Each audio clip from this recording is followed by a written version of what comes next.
Hello everybody, here I am Suresh Sharma, inspirational speaker, leadership consultant and a life coach। 20 साल पहले जब मैंने अपना करियर शुरू किया तो एक लोअर मिडिल क्लास फैमिली का लड़का था। पैसे की तकलीफ मैंने अपनी डिग्री हैंडओवर किया तो पिताजी ने मुझे कुछ हैंडओवर किया और वो था 3 लाख रुपए का कर्जा। साथियों, पैसा क्यों नहीं होता एक मिडिल क्लास फैमिली के आदमी के पास? आज का वीडियो हर उस इंसान के लिए है जो पैसे से प्यार करता है। आज का वीडियो हर उस इंसान के लिए है जिसके पास पैसे नहीं है। आज का वीडियो हर उस इंसान के लिए है जो पैसे तो बहुत कमाता है पर जब भी पूछो एक ही रोना रोता है, पैसा कहां जाता है समझ नहीं आता। साथियों, आज का वीडियो हर उस इंसान के लिए है जो पैसों का खेल समझना चाहता है कि क्यों कुछ लोगों के पास अकूत संपदा है और कुछ लोगों को अपनी ईएमआई के लिए हर महीना स्ट्रगल करना पड़ता है। कुल मिलाकर आज का वीडियो मेरे भारत के लिए है, भारत में रहने वाले मेरे जैसे मिडिल क्लास फैमिली के लोगों के लिए है, हर उस इंसान के लिए है जो मेहनती है, सपने देखता है, आगे बढ़ना चाहता है पर रास्ता नहीं दिखा। कोई इसके एक्सपीरियंस है और आज आपको पैसों का खेल समझाऊंगा। कहते हैं पैसा सब कुछ तो नहीं पर पैसे के बिना भी पैसा सुख नहीं पर सुख खरीदने का साधन जरूर है। आज के वीडियो में बात करूंगा सबसे जटिल लेकिन सबसे शानदार विषय पर, मनी साइकोलॉजी। इसलिए इस वीडियो को आखिरी तक देखिए और चैनल को सब्सक्राइब जरूर कर लीजिए। अगर अभी भी नहीं किया तो नीचे घंटी है उसे बजा दीजिए, प्रेस द बेल आइकन। अच्छों को पैसे का खेल समझ नहीं आता क्योंकि किसी क्लास में, किसी स्कूल में,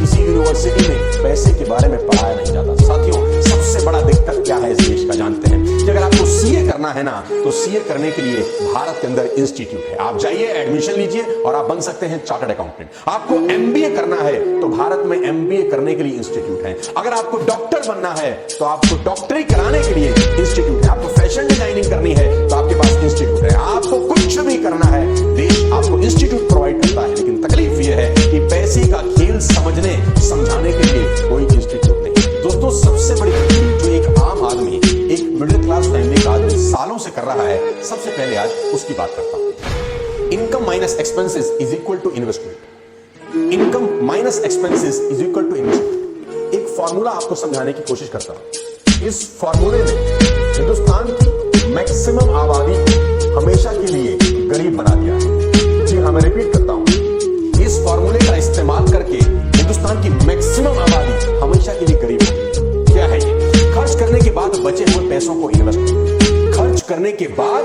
बचे हुए पैसों को इन्वेस्ट करना।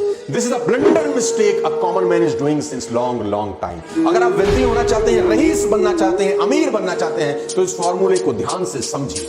आमदनी होने पर आप नॉर्मली क्या करते हैं? खर्च या बचत? अगर आप ज्यादातर लोगों में से हैं जो खर्च पहले करते हैं और महीने के आखिर में जो बचता है उसे इन्वेस्ट करते हैं, तो साथियों मैं दावे के साथ कह सकता हूं कि आपकी फाइनेंशियल कंडीशन खतरे के निशान से ऊपर जा चुकी है। मैं समझाता हूं आपको। आपने जो भी पैसा कमाया हर महीने, मान लेते हैं आप सैलरीड है, आप तनख्वाह लेते हैं, मान लेते हैं आप बिजनेसमैन है, आपको प्रॉफिट होता है, आप हर महीने जो भी पैसा कमाते हैं सबसे पहले आपकी कमाई पे डाका डलता है और डाका मारने आते हैं आपके एक्सपेंडिचर।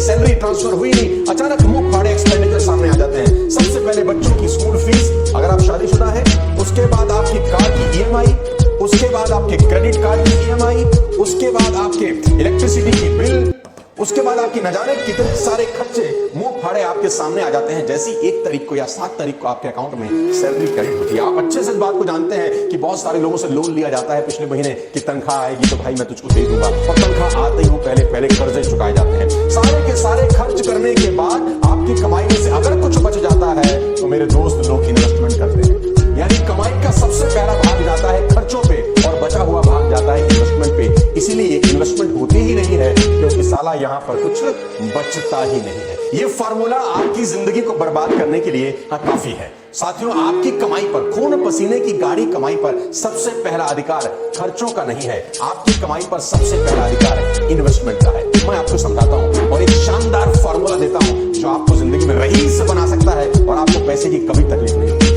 अभी आप फार्मूला देख रहे हैं जो आप इंप्लीमेंट कर रहे हैं अपनी जिंदगी में कि income minus expenses is equal to investment. Although तो इन्वेस्टमेंट होता ही नहीं है मिडिल क्लास फैमिली के आदमी के अंदर क्योंकि खर्चा ही सारा खा जाता है, कुछ बचता ही नहीं है, तो इन्वेस्ट कहां से होगा? मैं आपको फार्मूला दे रहा हूं, थोड़ा सा चेंज करते हैं कि आपकी जैसे ही सैलरी आई, जैसे ही आपको प्रॉफिट हुआ, कोई भी कमाई हुई, इसका पहला भाग खर्चे के रूप में नहीं, इन्वेस्टमेंट के रूप में इस्तेमाल करना है। कसम खाइए आज के बाद कि आपकी जो भी कमाई आती है पहले खर्चे का भुगतान नहीं होगा, पहले इन्वेस्टमेंट होगी। जो बच जाएगा उससे खर्चा करेंगे। थोड़ा टाइट हो जाएंगे, थोड़ी टेंशन हो जाएगी, नो प्रॉब्लम, लेकिन आपकी कमाई पर पहला अधिकार विचार इन्वेस्टमेंट का होना चाहिए, खर्चे का बिल्कुल नहीं। अगर आप पैसों को लेकर अपनी समझ को और बढ़ाना चाहते हैं तो आपको ज्यादा से ज्यादा इस विषय पर पढ़ना होगा।